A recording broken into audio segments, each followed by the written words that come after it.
I'm getting ready to go see Die, My Love.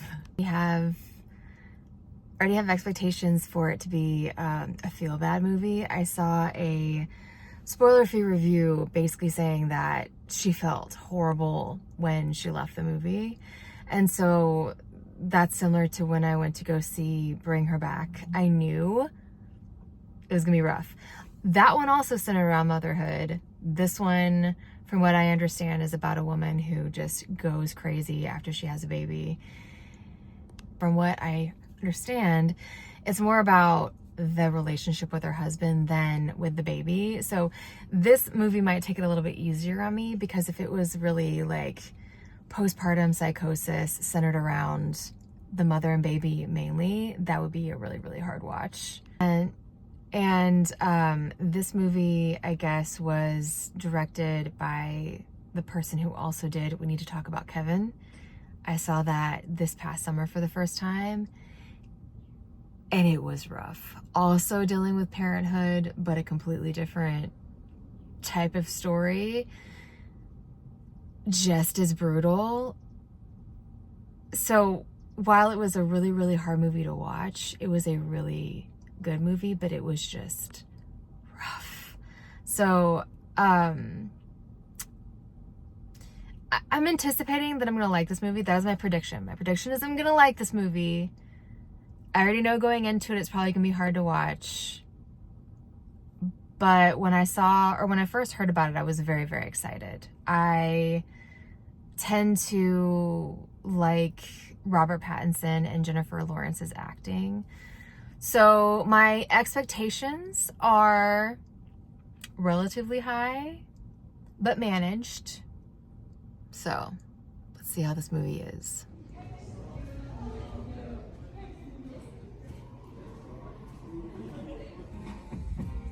Weird lately. He's gonna fly the coop.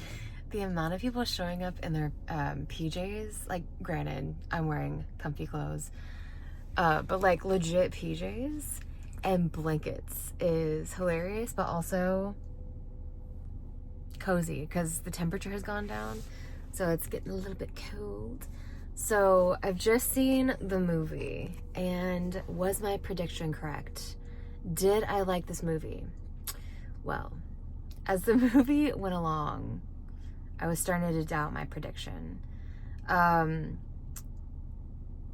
the ending, even though I have some problems with it, I feel like the ending made me like the movie a bit more, because there are times when I see a movie and I'm like, it's the opposite, where it's like, it's riveting, I'm so into it, and then the ending happens and I'm like, and it ruins the whole thing.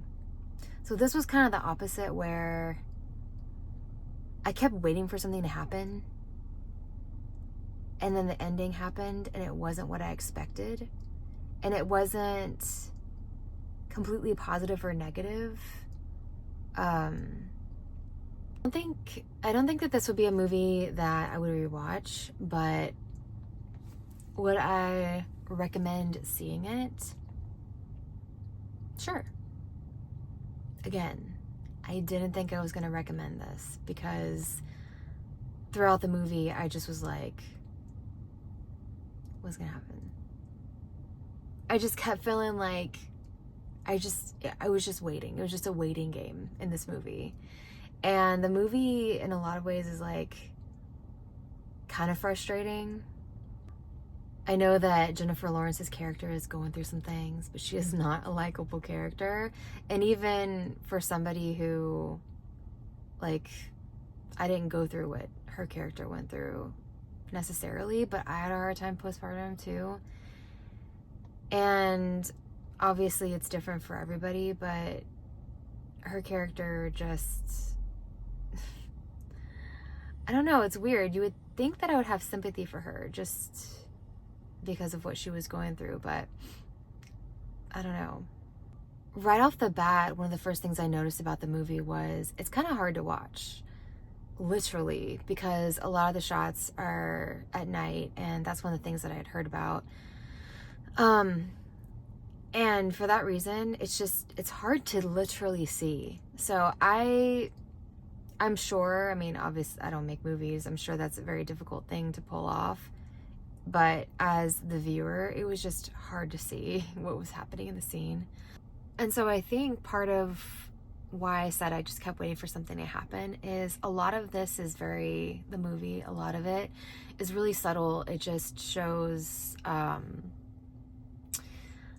maybe I should stop myself. I feel like I'm starting to probably get into spoilers. Let me think for a minute and see if I can like finish my like nutshell of a thought on. I guess the way that I can summarize this movie is it's sometimes hard to watch because there's a lot of night shots. It can be frustrating just waiting for something to happen, but the ending is, I'm sure it's supposed to be symbolic. It's sad, but it doesn't end the way that I thought it was going to end. And it's not a bad ending. Again, I have like my own issues with it in terms of, I don't know, just things that I think that don't necessarily work, but it doesn't completely not work. And I think from what I thought was going to happen, I do prefer this ending, if not for some tweaks, basically. But I think that both of the actors do a good job of showing the really hard side of being a part of a couple, having a kid, just those early days that are really hard, and you throw some mental illness in there and it gets rough. This movie was pretty depressing. I would agree with the person that I saw do a spoiler-free review on this before I watched the movie that I was talking about earlier. It is depressing, and so my phone cut off. You know that something's gonna happen, but you don't know what. So it's very anxiety-inducing, very depressing movie.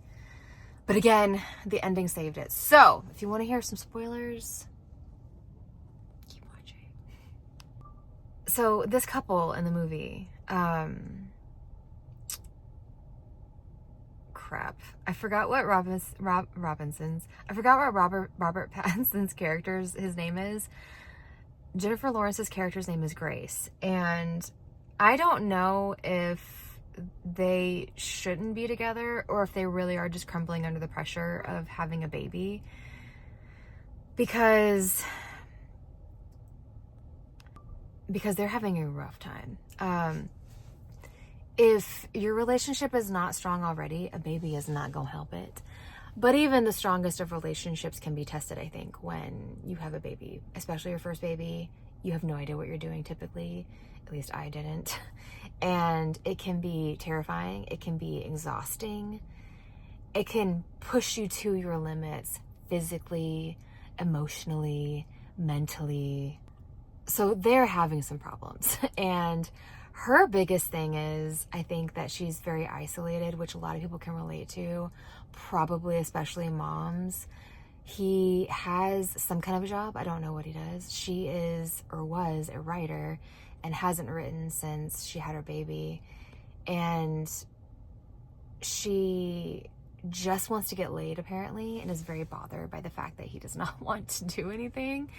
And she sees this dude who is riding up and down their street. They live way out in the country, which for some people might be peaceful, but in this movie does not help her mental health because of the isolation. And so this guy, you don't see him. He has his helmet on. He's riding his motorcycle. But apparently they connect because you see little snippets of them escaping with each other, shall we say. They are both having a rough go of it. He does not have a baby, but he does have a kid who seems to be special needs, or at least can't walk. And so they kind of find an escape in each other briefly. You don't see too much of him or too much of that relationship. It just kind of seems to be to blow off some steam for the two of them. The house that they're living in is his uncle's house, he died of his own hand, but in a really, like, they say how it happens, but I don't think that's how it happens, because unless... So, he shoots himself in the butt and dies that way, but, like, who does that? But that's how they say he dies, so, like, I don't know, I have questions and doubts, and it's odd. Anyway, so they move into his house. Robert Pattinson's character's dad has, I believe, dementia or something, and then he dies pretty early on, and then his mom sleepwalks with a gun. The entire family seems to be in shambles, and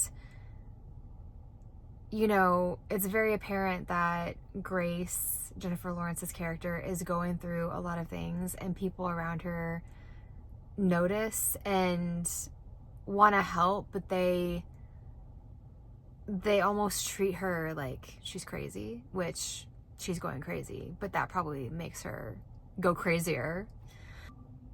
But the house, in addition to how they attained the house, it is just run down. And again, they're out in the country. She goes for these long walks with the baby that I'm like, where are you going? What are you gonna do? But really, you know, it is what I said in the beginning, where the baby doesn't necessarily seem like it's in danger. I mean, she seems like she's a good mom, but she's the aggression or the violence seems to be self-inflicted, and you think maybe she's even going to do something to her husband.